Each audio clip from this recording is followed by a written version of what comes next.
Very sensitive and important topic.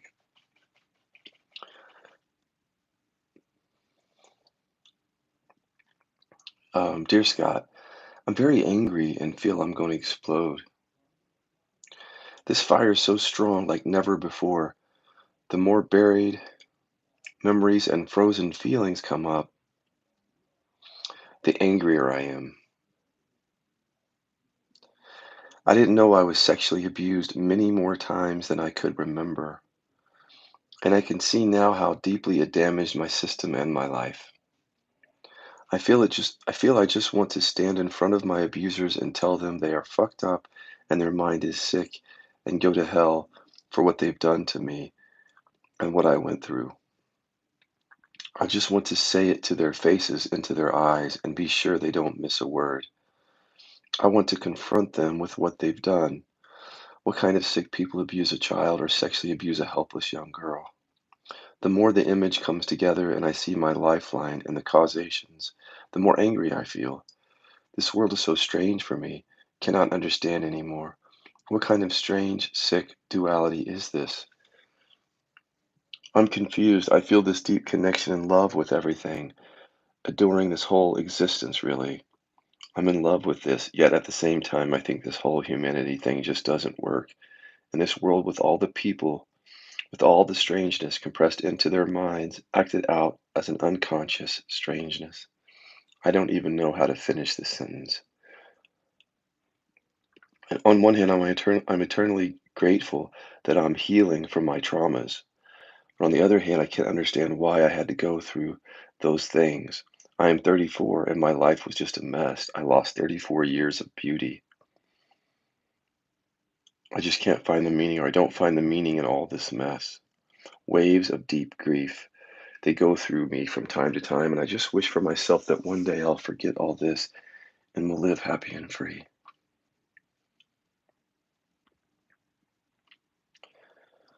The first thing I don't want to do is I don't want to purport to know, to pretend to know what this person is going through, because I don't. Even other people, I've had abuse in my past, different kinds of abuse, and I still can't know what she's going through because everybody's experience is so uniquely their experience. And if there's anything that I've learned through the years is because I've worked with so many people that were abused and sexually abused by parents or others. The thing that I've learned through the years of working with so many of those people is just you must let them have their experience. That's really true of all people. Is and maybe that is what the awakening is to let people have their experience and to not feel like I need to come in and fix people or save people, but just really wanted to hear what she had to say and then kind of just speak to it from the standpoint of this work. That's all. Um, I cannot give advice on whether to confront abusers or not. That's beyond what I'm here to do. And I don't think that she was asking me to do that. But in case that was implied in the question, I mean, I usually won't even interfere in like a couple's argument if I'm working with one of them and if one of them wants me to step in and play mediator for some reason, I won't even do that, even if I'm working with somebody or both people. But I can share my experience and the experience of others who've gone through this. It seems like, and I'm sure that psychologists somewhere have mapped this out, that there are stages that we go through, phases after being bullied, abused, molested when we're a kid. And somewhere along the way, we start to remember, perhaps. And the remembering is not just remembering the event, but the emotional remembering of the event. Now, the crazy thing about trauma is that as science tells us, it comes with repression. So this is what I'm noticing in people is that the emotional memory, which is more than just remembering something happened, it's feeling emotions as a result of what happened. Like emotionally remembering the pain, the anger, as she's mentioning here. when you begin to emotionally remember it, that's when the healing can start, frankly.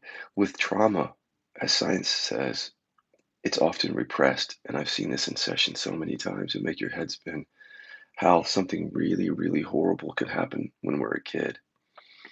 And we go most of our adult life pushing that out of our consciousness, or not even, or compartmentalizing it really, and not even being able to go there. Like literally, our system is protecting us. And this is what everybody should know who has been abused or who's had a traumatic childhood, is that if bad things happen like that, even if you're not feeling the effects of that right now, chances are that will be remembered at some point in your memory so that a healing can take place. But even if it doesn't, you have to be very careful, because those folks who are not interested in healing, I can very much see how that would turn it, the lack of healing some of this would turn into more serious issues like health issues, chronic pain issues. Because one thing that you're holding back, which is coming out for this person, is the anger. Like that's a natural emotion when you go through trauma, especially trauma where there's a dominant and subordinate energy. Like when someone's exercising their power over you sexually or physically or whatever.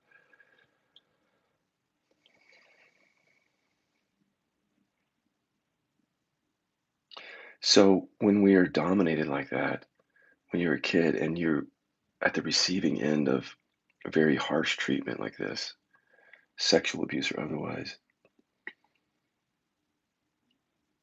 you really do have to understand how anger gets repressed in those moments or pushed down, because it's only natural that a child who's going through this would be angry at the people that are doing it. Think about that for a second.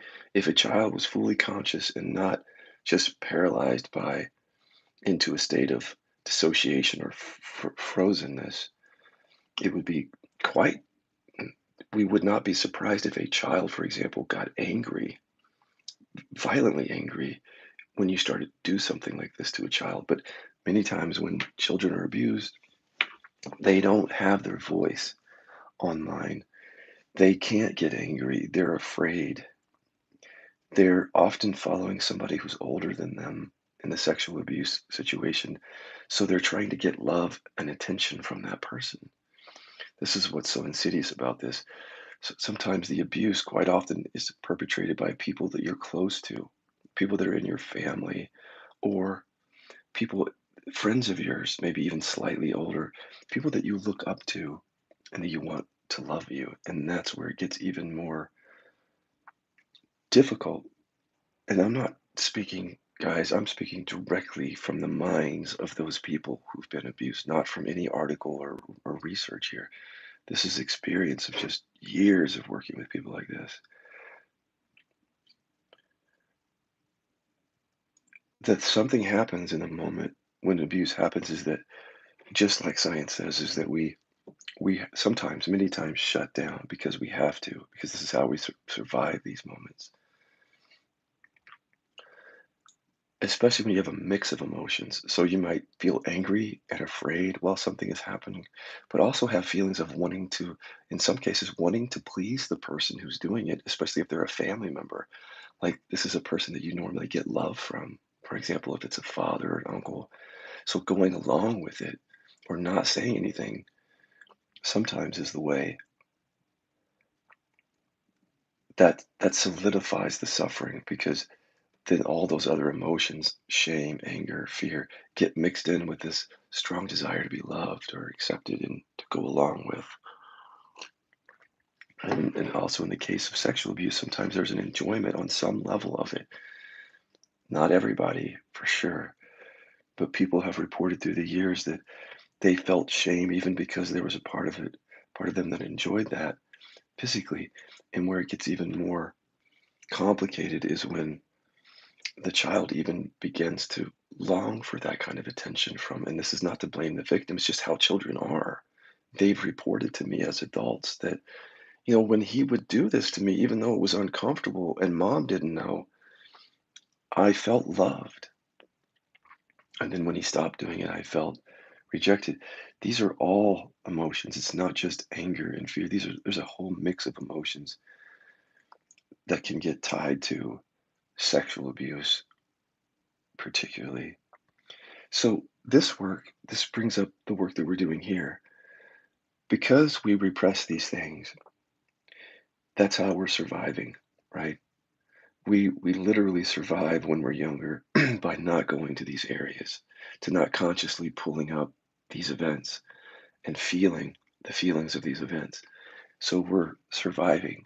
But the problem with that particular survival strategy is that, and again, this isn't just me, this is science, that trauma like that, that's left to fester, that is repressed,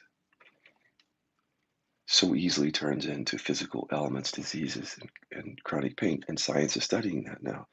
This is why this is such an important conversation because many people have been to the place where this person is, and many people that come to this work will be there again, which is when all the feelings, the emotions that you had to put offline to survive the event or the events, they start coming back.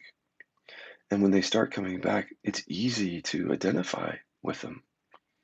The anger, it's easy to feel justified in that. Um, all the feelings feel very real when they come back.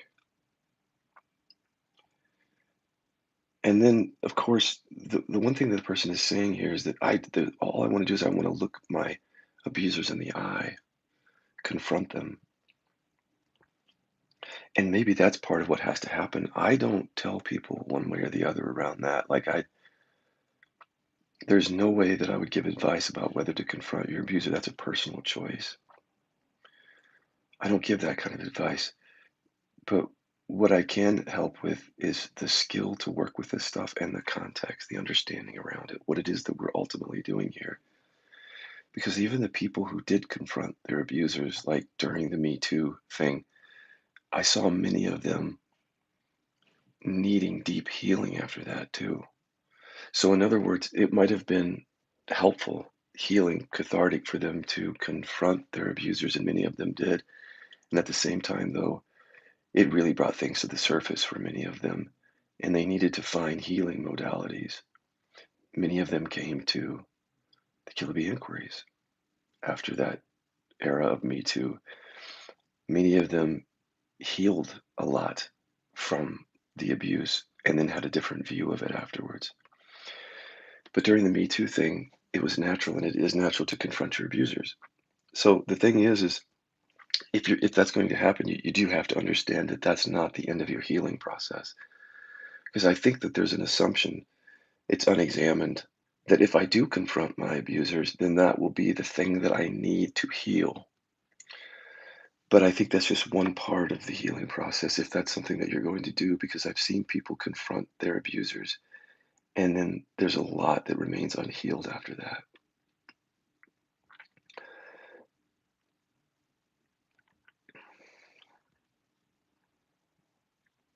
In inquiry, during my own inquiries, I have, with regard to my bullies and with regard to the man who molested me slightly, it wasn't a full on molestation when I was in fifth grade, and anybody else that I perceived that violated me or bullied me, in inquiry, I've already killed all of them several times in very bloody ways because those angry thoughts and feelings cannot be held down forever. What I learned and what you guys probably have gleaned from me is that if you hold onto that anger, if you don't express it, if you don't feel it and process it, it can fester. And then, like in my case, it turned into chronic pain.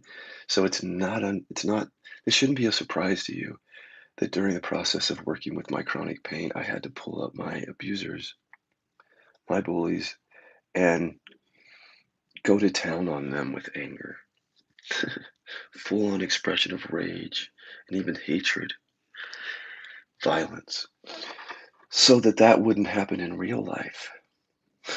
When I look at the Columbine documentary, I saw that just the other day. There was some intimation or something around that these kids were bullied and that this is how their anger came out. Well, I can see why that happens because anger is a natural emotion when something like when trauma happens, but there's a different kind of healing that takes place other than just putting our pain constantly on someone else. So again, I'm not saying do or don't do that. Confront your abuser, that's your personal choice. But there still may be a healing that has to take place because the body holds on to this stuff. And just because you say certain things to your abuser or bullies doesn't mean the body's going to let go of this. The mind might think that, and it might help to a great degree. But understanding the physiology of trauma, there's nothing in that. There's no science behind it, I don't think. That just simply confronting someone who abused you with anger, for example, will necessarily heal or help you overcome the deep pain inside from the thing. So what from the event. So what I say to people is like, you make your choice. Like, I'll just be honest with you. I did confront one of my main bullies later on in life.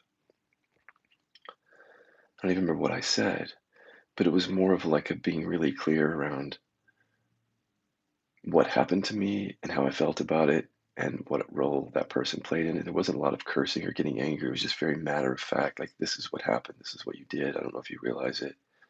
This is the effect it had on me.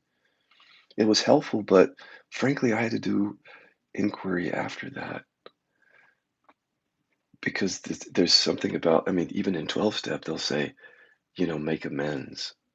So go back to people. But there's no record in 12 step that when people do that step, they're done, you know, or that when we're doing this work by confronting people, we're done. Again, I don't have anything to say about that.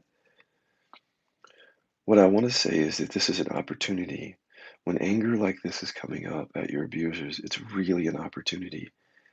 And I'm not going to tell you not to act on the anger and say something to someone, but I am going to invite you into somatic based inquiry on this because as this anger comes up, think about this. This was always in your system. This is what I discovered about anger related to my own trauma, is that it had always been in my system. For me, it had manifested as chronic pain. I don't know how old you are exactly, the questioner, but when all that's in your system, again, science tells us there's a price to pay for it. So now that it's coming up, the question is, what will you do with it?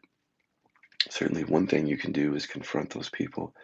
I don't have anything to say about that, neither for or against that, mostly. But as the anger comes up, what happens if you go into inquiry is that there's some vivid imagery and programming that comes up with the anger. Vivid meaning right in your face and relevant to what happened to you. So the anger then is like this other energy that got pushed down, this energy that has power in it, right? It's like almost like when the anger starts coming up after a trauma, right at the beginning of real empowerment. So with the Me Too thing, I think they were trying to step into their power by confronting, because that's obviously an act of power, I guess, in their eyes.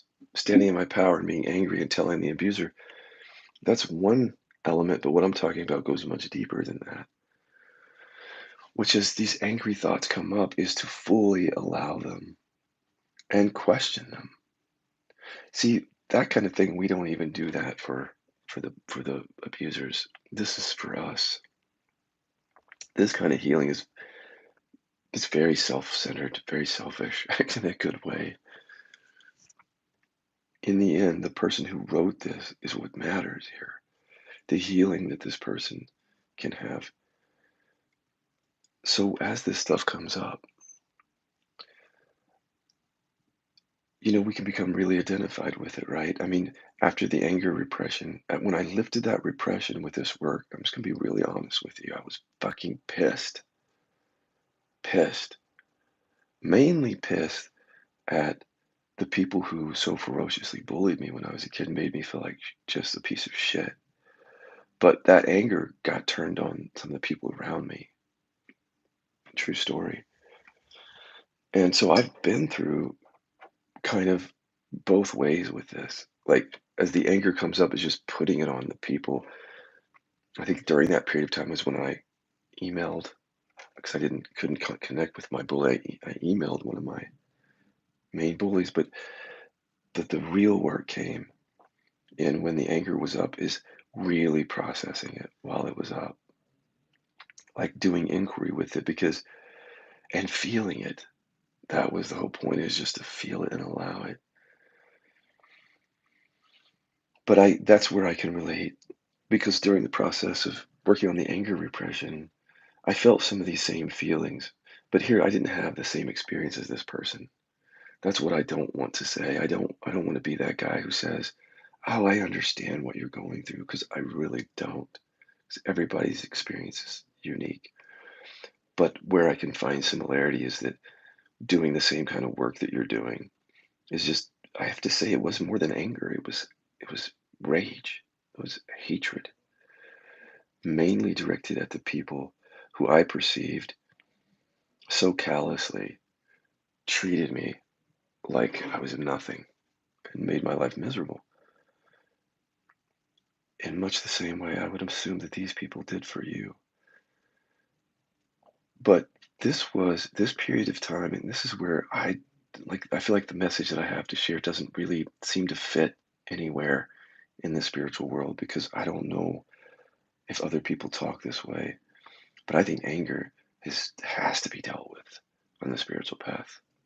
Just don't see any way around it. If you're sitting there right now and you're going, "Where's my anger?" Chances are you just haven't reached it yet. Now, everybody has different degree of anger that they're holding on to, but what I'm saying is that these moments when the anger comes up, even if it's directed towards abusers from the past, this is like the moment. These are so important moments when this is happening, I'm telling you, because all my life repressing that, and then I would assume with you repressing it to some degree in your life, holding that anger down, right, for whatever reason, because you didn't have the right tools. Like me, you didn't have the right tools. So what are you to do? It's all unconscious. Holding all that down for so long.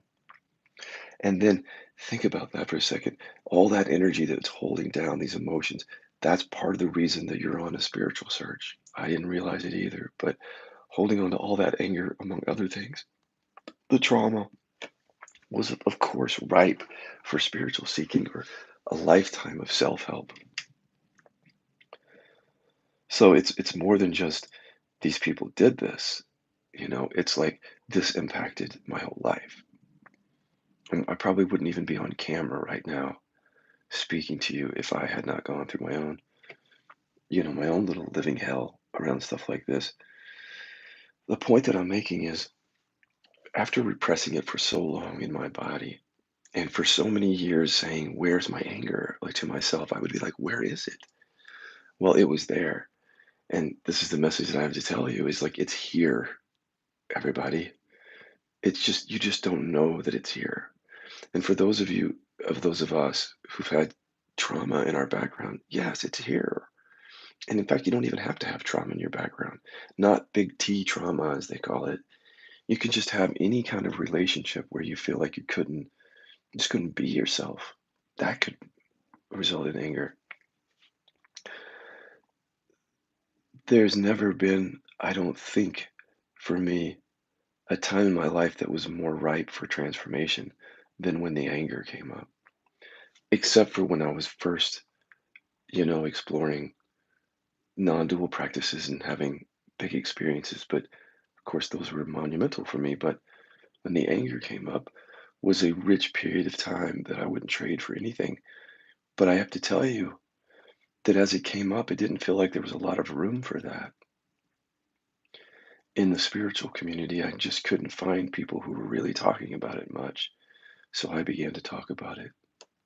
And I suppose that's why you're writing to me right now is because I talk about this.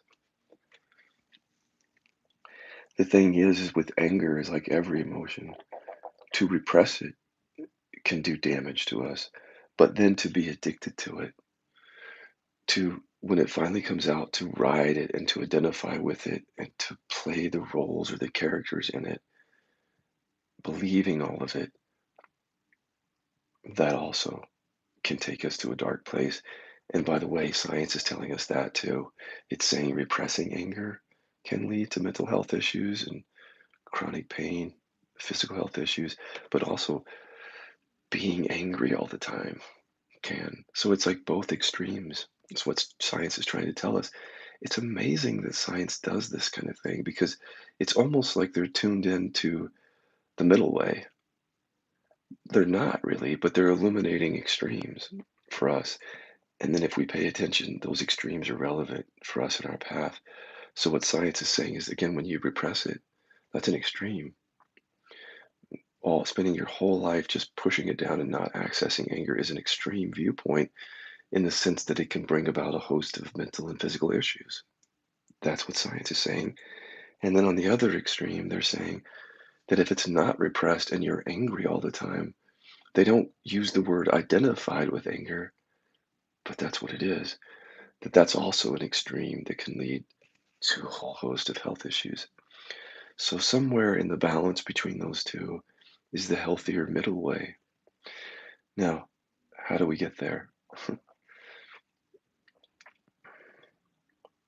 I think we get there by inquiring out of the extremes.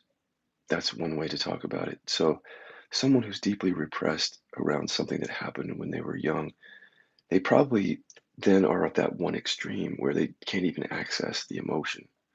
And so then it could be left to fester in the body, show up as your stomach contracted or whatever else.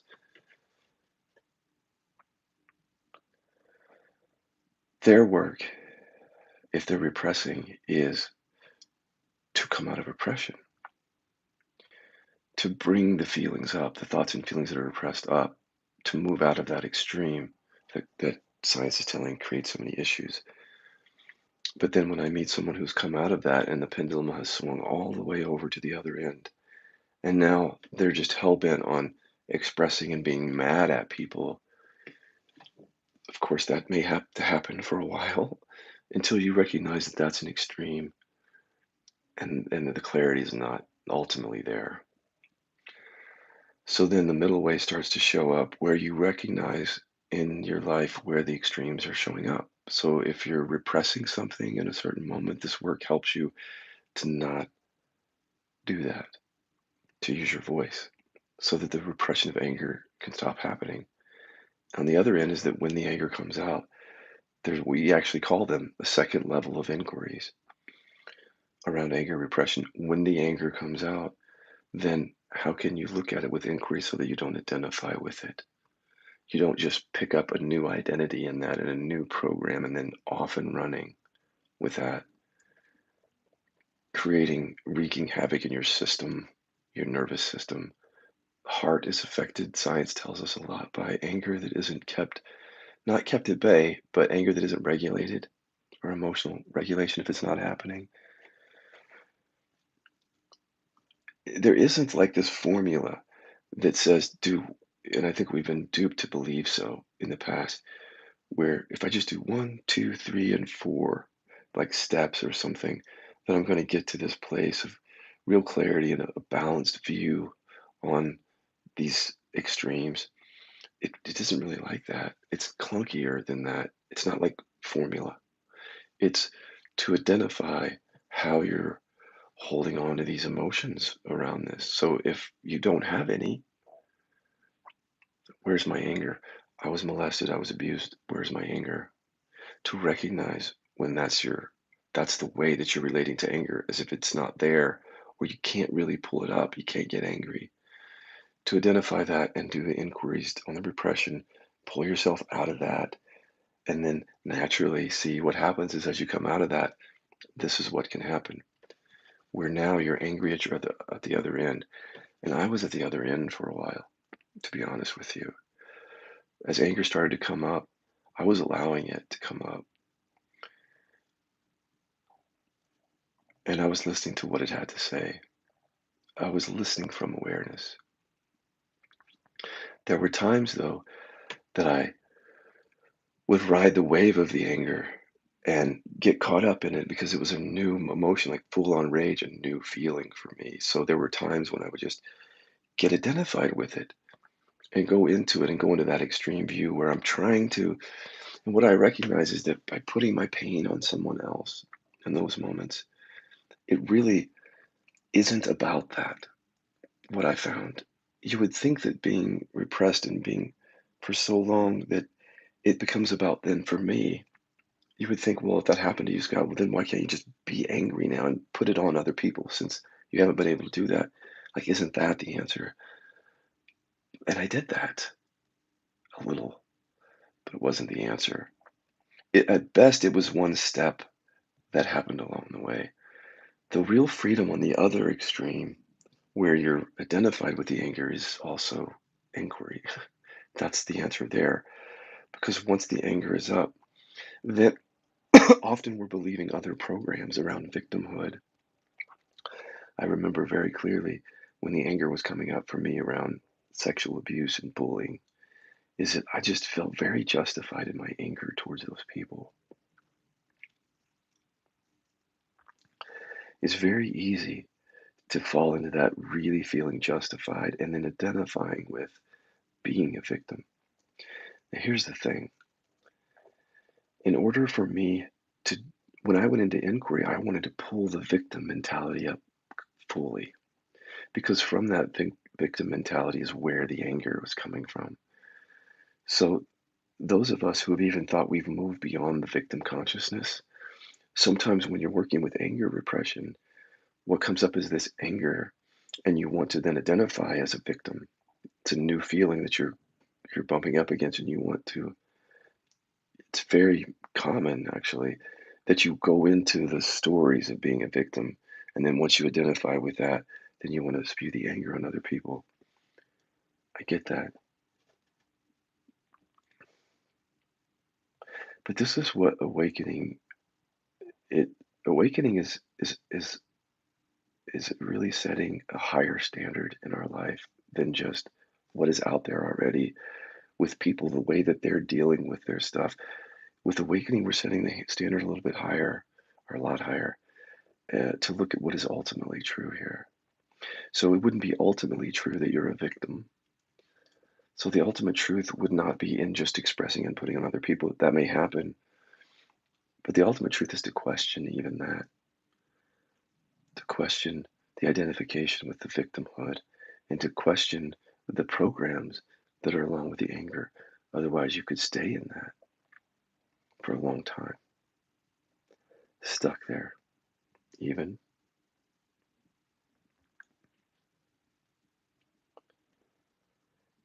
What I say to people in inquiry is bring up all the rage and the anger and the violence that you need to witness through that,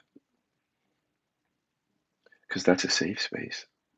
See, that's a space where everything is allowed in a session or an inquiry where you can feel and be with everything.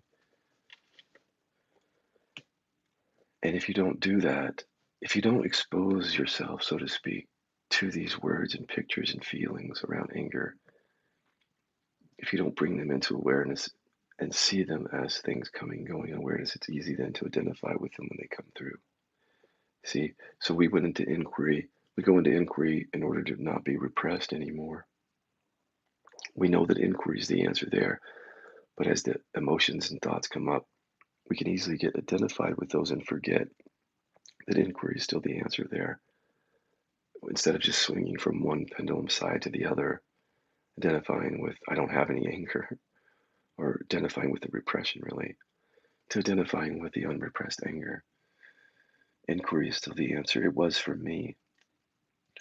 I can't tell you whether you need or to take that intermediate step about confronting your abusers because I don't give advice to people. All that I can do is invite you back to inquiry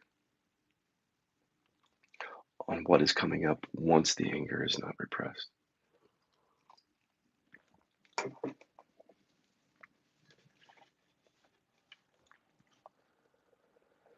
One of the best inquiries to do for me when I wanted to put my anger on others, including people that weren't even in front of me, like people from my past, is to start with the inquiry. They are not responsible for my anger. Because in the victim consciousness, that's one of the main themes. is that you are responsible for my anger. And then from that belief then comes the justifications. I'm just going to put my anger on back on you because you're responsible for it. And that's what opens up that channel to put it right back on someone. But when you go into inquiry and with the reverse inquiry that says they're not responsible for my anger, what that does is it pulls your anger back fully to your side. So that takes away that mind's ability to push it on someone else in that moment. And then you then have to feel a feeling.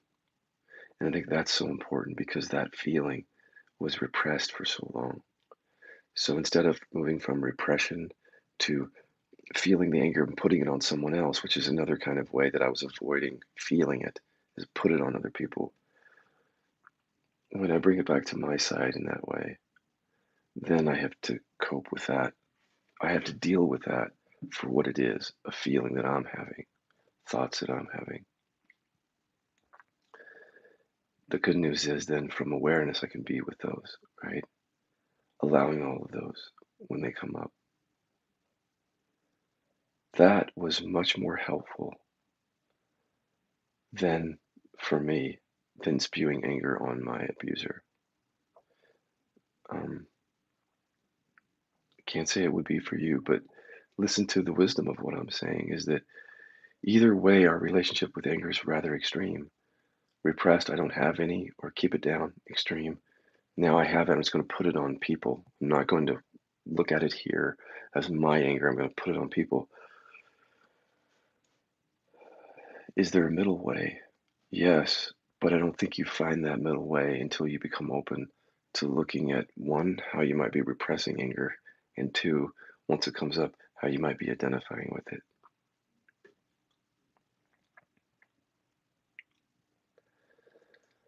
If you're interested in this healing, going beyond the Me Too thing, going beyond just confronting someone, whether you do it or not, that would be a good inquiry to start with is he's not responsible for my anger.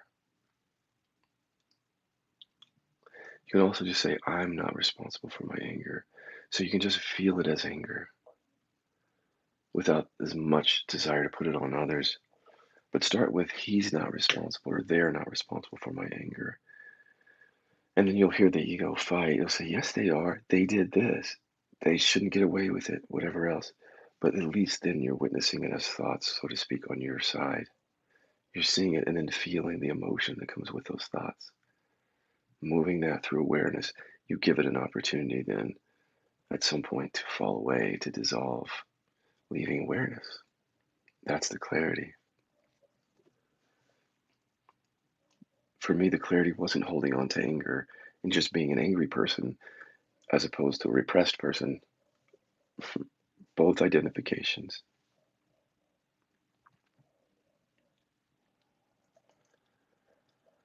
The hidden gem in all this is that for those of us, and there's many of us who were traumatized when we were kids, but learn how to inquire into that as adults, bringing up these repressed emotions and dealing with them, we have such then a rich experience to share with other people.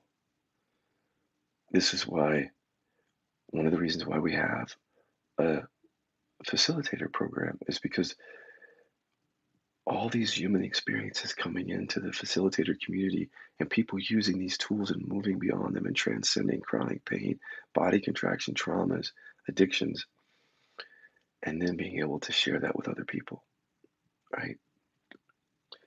Having that experience, that bedrock experience that nobody can take away from you. The experience that I've gone through now, nobody can take that. I don't own it, but nobody can take it away from me. And nobody can teach me otherwise. There's something about realization and insight that is so rock solid in your experience. When you see it, you can't unsee it. And the seeing that I saw around this was both are extremes. The repression of the anger is an extreme that isn't healthy for me and was getting in the way of abiding even more deeply in awareness, repressing that. And the other extreme is to let the anger just take me over, where that's the predominant thing that I experience with people. Nobody can take that experience of inquiring into both of those extremes away from me. Nobody can take away what showed up when I was open to do that.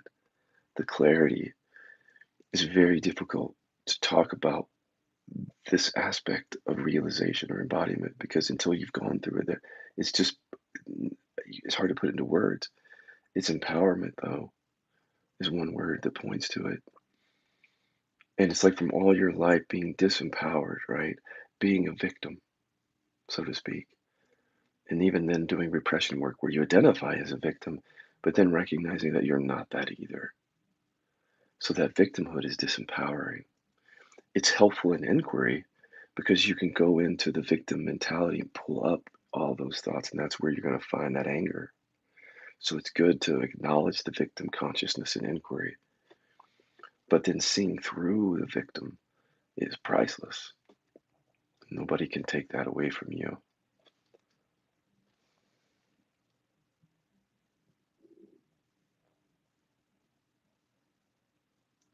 Nobody can take that clarity away from you.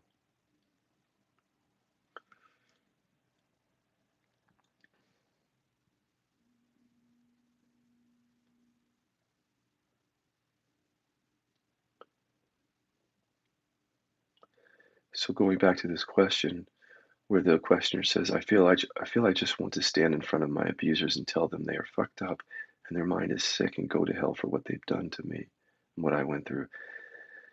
Again, you can do that. I don't say yes or no to that, but that's the kind of thing in inquiry where you'd be watching that. So can you just let all that be true? See it, allow it all.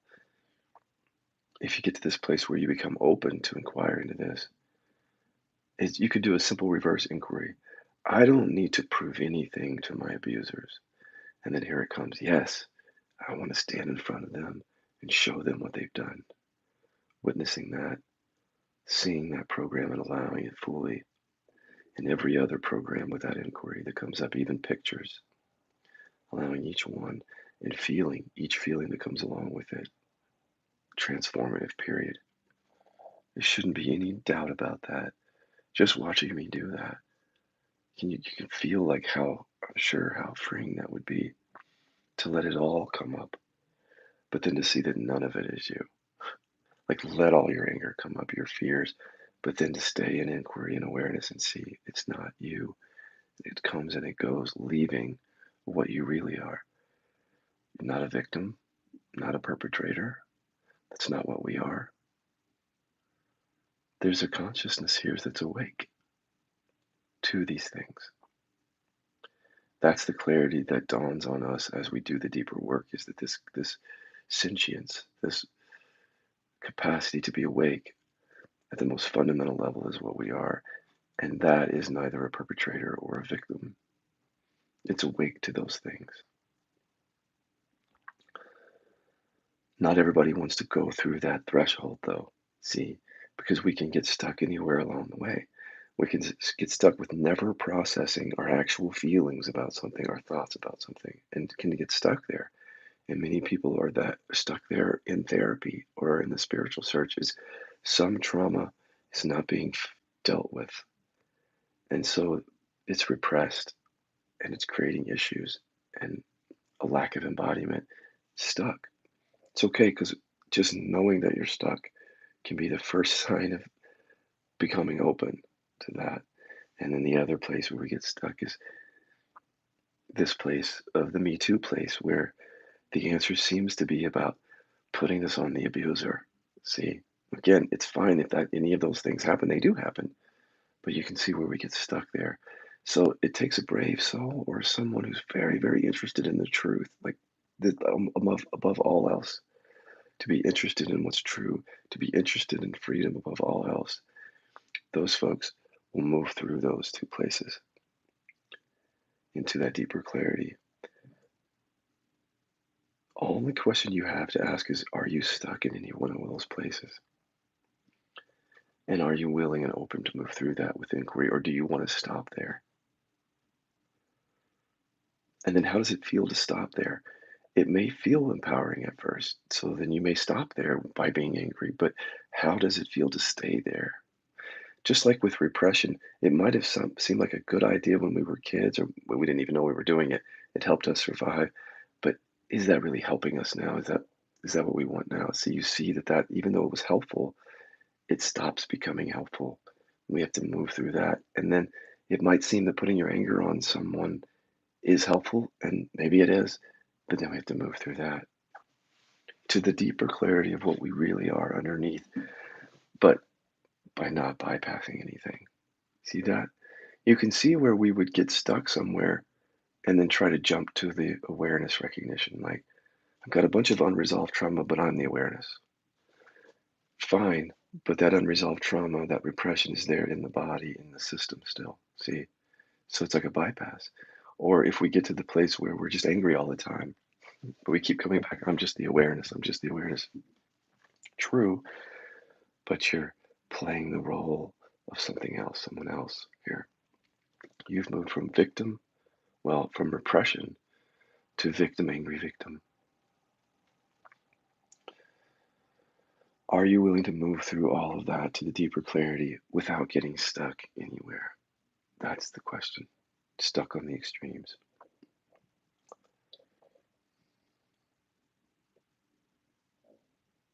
That's it for now.